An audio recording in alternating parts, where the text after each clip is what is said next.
Cápsulas QVD. Te acompañamos durante el proceso de calidad de tus productos. ¿Qué se debe probar según CAM 5? Pues como les decía, pues parte de ese diseño es la estructura de la hoja que esté cumpliendo, que tenga, digamos, que yo pueda identificar como usuario cuáles son los campos donde yo debo ingresar información.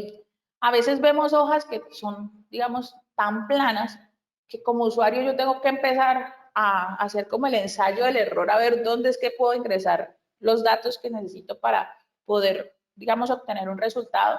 Entonces, lo ideal es que tengamos, como les decía anteriormente, un procedimiento donde yo les diga a la persona que construye cuáles son esos colores o esas estructuras que yo le tengo que dar al momento de construir la hoja, pero que se tenga en cuenta de que yo tengo que dejar claro para el usuario final dónde debe ingresar la información y por lo menos crear como la parte de los mensajes de ayuda, porque ese es otro tema.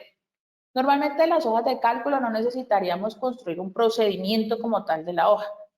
Mi hoja de cálculo está asociada a un procedimiento de un proceso que tengo en el área, donde yo digo, bueno, en el momento que necesite hacer X cosa, voy a usar tal hoja.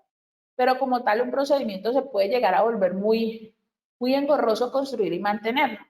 Entonces, lo que les recomiendo es empiecen a usar los mensajes de ayuda. Excel permite o los procesadores permiten agregar mensajes donde yo le puedo decir al usuario, venga, en este campo puede ingresar valores dentro de estos rangos y la persona no tiene que empezar a adivinar.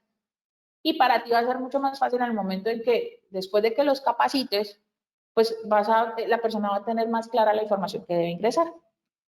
Lo otro que debo garantizar y que debo probar, pues son las fórmulas o las funciones que yo construya, las tablas, de esas tablas, los llamados de datos entre una celda o entre una pestaña y otra. A veces también hay algo muy particular y que a veces ocurre, es que tenemos dos libros y yo estoy llamando datos a mi libro que voy a validar de otro libro. Aquí hay un tema. Resulta que en este punto, pues eso es parte de las limitaciones que se tienen con esos procesadores, porque si yo no tengo el libro en la misma ruta, el que estoy llamando para cargar datos, no lo tengo en la misma ruta que definí, o por casualidad alguien lo cambia de ruta, mi hoja de cálculo ya empieza a fallar. También en los momentos de pruebas, pues va a ser muy complejo si yo no tengo acceso a esa información. Entonces, lo recomendable es que ustedes hagan llamados de datos dentro del mismo libro y que no se generen conflictos cuando llaman entre dos libros diferentes. También debo garantizar todas las condicionales con semáforos, que tengo, digamos, colores o que, digamos, que doy a cumple, no cumple. Tengo que garantizar y probar todas esas condiciones que tenga. Las listas desplegables.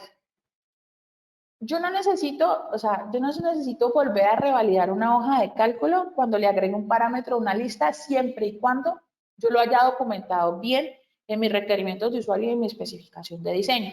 ¿Por qué? Porque a veces lo que hacemos es que en los requerimientos o en el documento de especificación quemamos los datos que esperamos que tenga la lista y no pensamos que a futuro yo pueda agregar un registro más o un dato más a esa lista.